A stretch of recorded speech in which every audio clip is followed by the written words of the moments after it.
Before I start demonstrating how to make a basic mug on the wheel, I just want to give you a little bit of a layout here, an understanding of the electric pottery wheel. Different companies make different wheels. You know, they vary in style and so forth. But there's a couple of basic components, okay? This is the on-off switch, okay? This is the pedal that controls the speed. There's a pedal down here that we can't see in the video. And I can control the speed of my wheel, all right? Because I'm a righty and I am demonstrating this righty, my wheel is spinning counterclockwise. For anyone who's a lefty, I will show you how to flip the wheel so that it spins clockwise, okay? So if you're a lefty, don't panic. I promise when you get on the wheel for the first time, all my lefties will come over and I'll show the opposite. But I'm going to throw as a righty today because that's my dominant way of throwing. I throw best as a righty, though I am capable of throwing as a lefty. All right, so here's my on-off switch. That's my pedal to control speed. This is my wheel head, right? This is the motor down here is connected to this wheel head. A couple of things about safety that's really important. There's a switch down here, all right? When that switch is on, you never, ever, ever want to reach underneath the wheel head to grab something, all right? You want to, if you drop a sponge or a tool and it goes underneath, or you're cleaning the wheel, you must make sure the switch is off, and then double check, okay, it's off, then I can reach under here. Quick story, I had a student many years ago who had her wheel on, but she shut off the pedal. So she's like, I'm good, I can clean. And she took a sponge and she started wiping underneath the wheel head. Another student walked by, accidentally stepped on the pedal. She broke her finger and ripped off her nail. Okay? What you can't see under here is there's metal under here. It'll really hurt your hand. So never, ever, ever, ever, ever reach your hand under the wheel head unless you're sure that the motor is turned off. So that even if you press down on the pedal, that's down here, you don't have to worry about your hand getting hurt. So everybody got that? It's really important. All right, she broke her finger and ripped off her nail. All right, now, I don't ever want to put my clay directly on the wheel head. Instead, I use what's called a bat. I have a rack right over here. We keep the clean bats on them. So I'm going to put that on, all right? Now, I have several tools here. I have a bowl of water. I have a sponge, a rubber rib tool, a wood knife that has an angled edge, you'll see why, and I have a pin tool. You will find these items on the wheel for you. So the class before you will wipe down their wheels and put the clean tools back for you. You should find both the visual, you want to give me the visual chart? Thank you, that one, yeah, that's fine. Okay, I have these two things, they're laminated. One's a visual explanation and one's a written explanation of the steps. So if you're a visual learner or you like to read over something, this information's here. You can also re-watch the video that we're making now that I'll post every class. All right, so there's a lot of resources for you to turn to. So if we have 8 people on the wheel at the same time and I can't get to you to answer your questions, you can work with yourself or your peers to kind of troubleshoot before I can get to you. All right, so let me show you some stuff I threw earlier today that I cut. Okay, I haven't been on the wheel in a long time because of COVID, and I don't have a wheel at home. I haven't been teaching the wheel because of COVID, so it's been a while. I'm a little out of practice. So I threw a mug this morning, and then I cut it open for my students to see. And you can see from the the cross section that I didn't make my base thick enough. It's a little bit too thin, okay? And also, if you look at my walls, do you notice how it's a little bit thicker down here? Right? That's not ideal. A good, strong vessel, once you get the hang of it, should be the same thickness throughout, along the base and up through the walls. This is simply because I'm out of practice. It's fine, right? I made another one today. I made it a little fancier. It had some funky curves in it. It's a little bit better, but I'm still a little bit too thick here. And I suspect as I do this demonstration over and over again for each of my classes, my vessel will get a little better. And know that you guys are beginners, right? You may make a not so great mug and you want to trash it. And I might say, hey, before you trash it, let's cut it open and take a look at it. and see how you did so you know how to fix your mistakes. All right, so sometimes that's really helpful. So I keep those as examples. All right, so I already pre-wedged. I like to start out with 1 1/4 pounds of wedge clay. It's a good size. You can make a nice hefty mug. If you want a more delicate small mug, you can go with like 3/4 pound or a pound. But you're each wedging 3 pounds of clay. That should be more than enough clay for your coil mug and your wheel throwing mug. My clay is wedged. I do not want air bubbles when I'm throwing. That could throw off the balance of your clay. And I'm also using my hand and pounding it into a nice ball, okay? I'm going to take that ball and I'm going to aim to throw it into the center of my wheel. Make sure it's down, right? And now, what did I say from the presentation? What's my first step? What's the first thing I need to make sure of? Centering, right? When I turn my wheel on, and you guys look at it, it's a little wobbly, right? Kind of just doesn't look quite even yet. So my first job is to center the clay. This is the hardest part to learn on the wheel. You may be frustrated the first couple times you try it. I will ask you your permission if you're comfortable with me putting my hands over yours. That tends to really help students because I show you kind of how and where to put the right pressure to use your body and your hands and your arms to get the clay centered. Once you get the centering part, the rest I think is much easier, all right? Now, a couple of tips and tricks. You have to have water on the clay. What's gonna happen if I keep spinning this clay around and around and I have no moisture on my hands or the clay? It's gonna start to get real hot, dry, and it's gonna start to burn, okay? So, I'm gonna get my hands wet. It's helpful not to have any jewelry on. Taking my rings off. Okay, I took my Apple Watch off, everything's off. Okay, I'm getting some moisture on the clay. The other thing is I want to lock my elbows into my body. So notice how I'm really sitting close to the wheel. I got my legs wrapped around it. I got my right foot on the pedal. If you're a lefty, it'll be your left foot. And I'm really close to the wheel. I do have aprons that cover your legs. I'm not wearing one, but you can cover your legs to protect them from getting splattered. All right? I'm not sitting way back here. I'm real close. Then I can use my body to provide support to my arms. Also notice that my elbows are locked into my body, right? I'm not like this. What's going to happen if my elbows are not locked in? Clay is going to be super uneven because the clay is controlling me now, whereas I really want to be in control of the clay. I can be in control of the clay much more easily if my elbows are locked to my body. I also want to say, before I continue with this, I have my own style of throwing on the pottery wheel. You can go on Instagram or YouTube and you can watch 500 videos of potters of all ages, ethnicities, backgrounds, cultures, making pottery on the pottery wheel. Everybody has a slightly different technique. I encourage you, when you get on the wheel for the first time, Dash, can you see? Are you focused here? Okay. I encourage you, I encourage you, when you get on the wheel, try things. Be open to making mistakes. Try it, and if what you make collapses, who cares? You'll get better at it if you learn from your mistakes. Don't feel like, oh my God, I'm on the wheel for the first time and I failed. I didn't make anything. You're not going to make anything the first couple of times you're on the wheel. So I may do something one way, but if your instinct is to like move your hand or shift your hand or use a slightly different approach, try it. See if it works. It may work for you. All right? All right, so my first step is I want to get this clay centered. So I'm locking my elbows. I have moisture. You're going to see me periodically grab moisture, squeeze it onto the clay, and then also wipe off the excess moisture so it doesn't splatter all over me. I'm using my left hand in the 6 o'clock position, and I'm putting my right hand over it, and I'm pushing the clay down. That's just to ensure that it stays on the wheel or the bat, right? It's not falling off now, right? Otherwise it could go flying.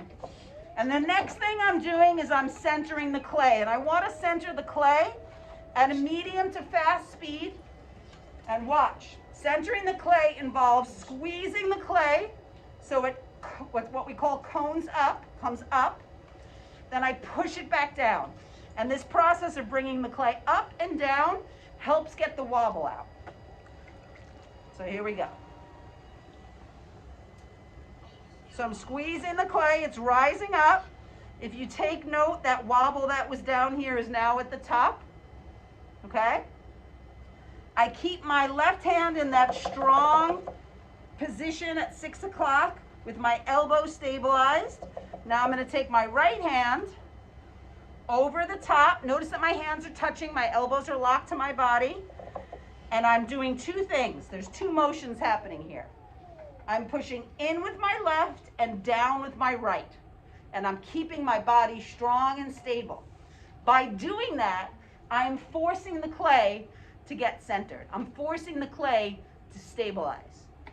So watch as I do it.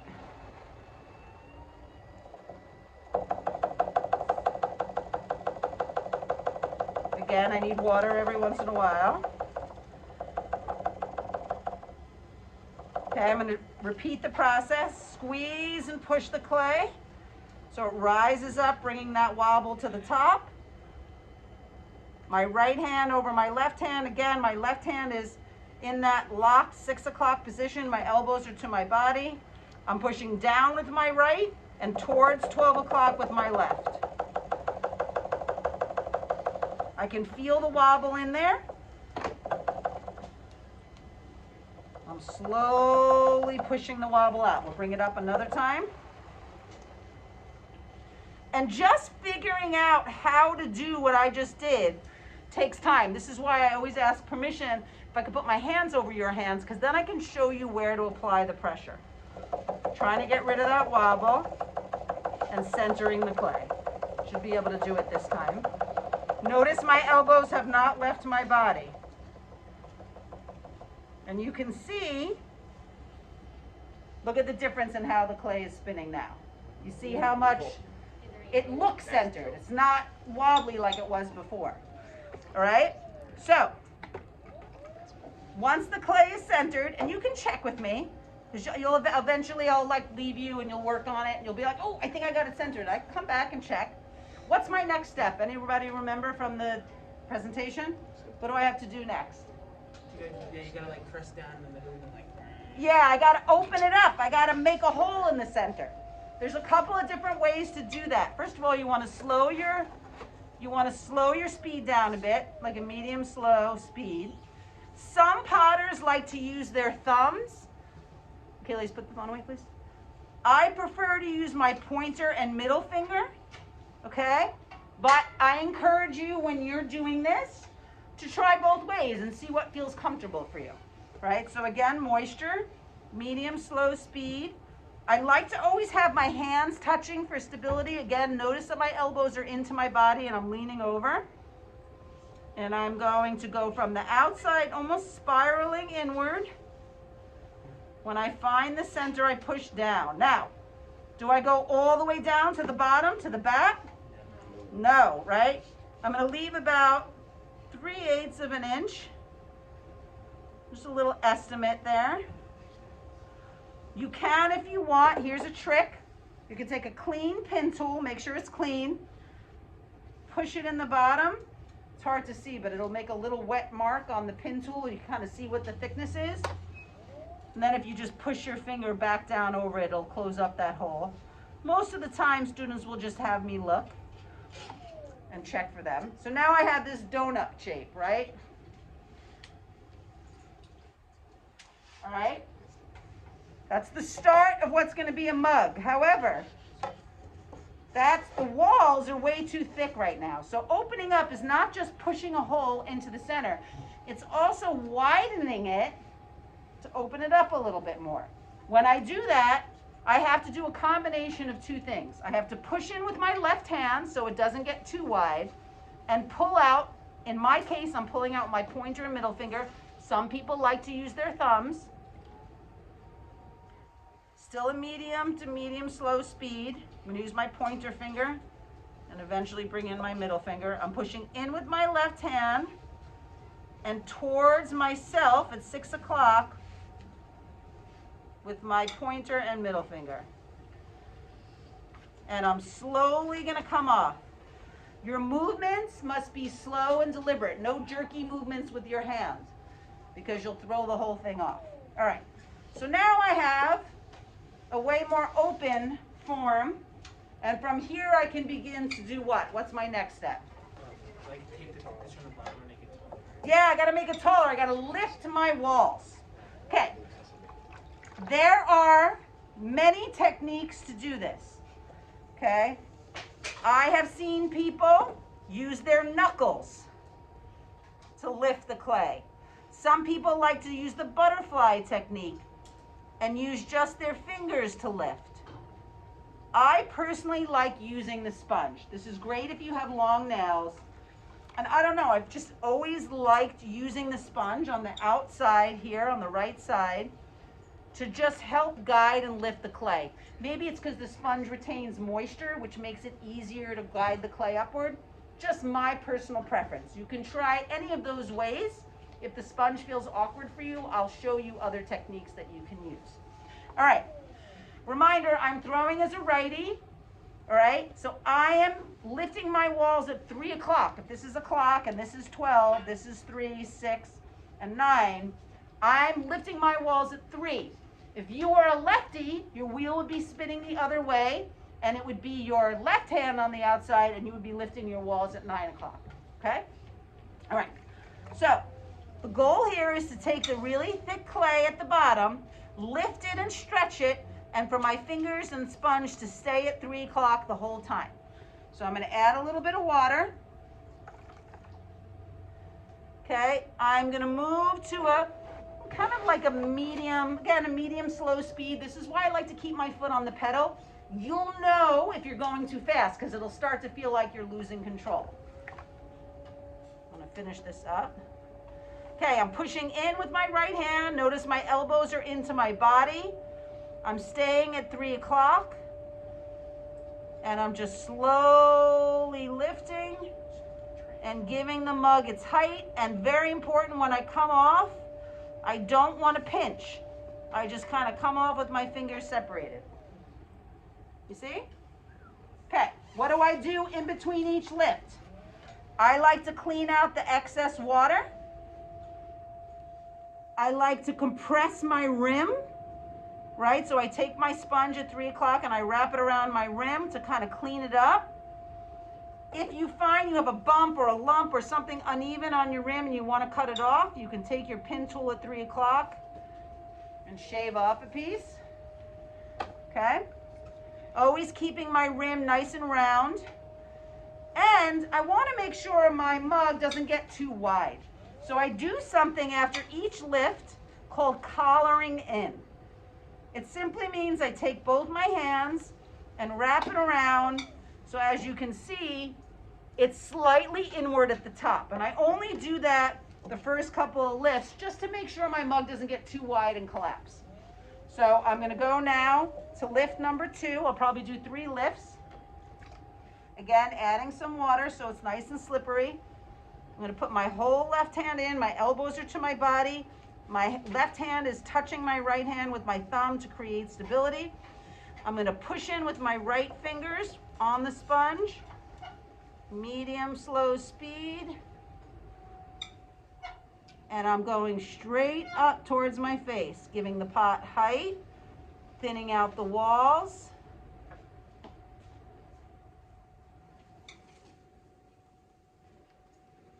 All right, see the height now? All right, again, I'm going to get in there with the sponge. I just dip the sponge in there, let the sponge do the work, soaking up the excess. Compress my rim at 3 o'clock. Collar it in a bit. And now I'm going to go to my 3rd and final lift, and then I'll show you how to clean this out, stretch it out a little bit, and take it off. Okay, here I go. Final lift. Slowing the wheel down, really grabbing the clay at the bottom where I know it's thickest, and I'm just slowly guiding it and stretching it upward. I'm not pinching. It's very satisfying once you get the hang of this part right here. Coming off with no pinching at the top. Okay, got a little bit wide at the top. So I don't like that shape. It's a little too narrow. I got a little bit too wide at the top. How do I fix that? How do I even that out? I'm gonna put a little bit of moisture on the outside. I'm gonna get my whole hand in there using my left hand to stabilize. I'm gonna pull towards myself and widen it a little bit at the bottom. And a little bit more at the top here. There we go, my mug is done. How do I finish this up? Okay, first I'm gonna take off the excess water on the inside again, just dabbing the sponge in there and letting the sponge and the wheel do the work. Okay, I'm gonna use my wood knife at 3 o'clock to just angle it in there and take away some of the excess clay. I can use my rib tool. The rib tool can be used to help shape and define your mug, but as you see me going up here at 3 o'clock, it can also be to take off excess clay that is built up.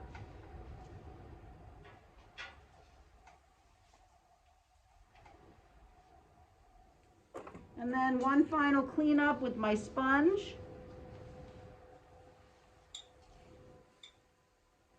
A little wobbly, but that's okay. I'm gonna shut my wheel off. I'm gonna actually compress my rim one more time. Make sure it's not, you wanna make sure your rim is nice and round, right? Nobody wants to drink off a rim that's sharp and pointy.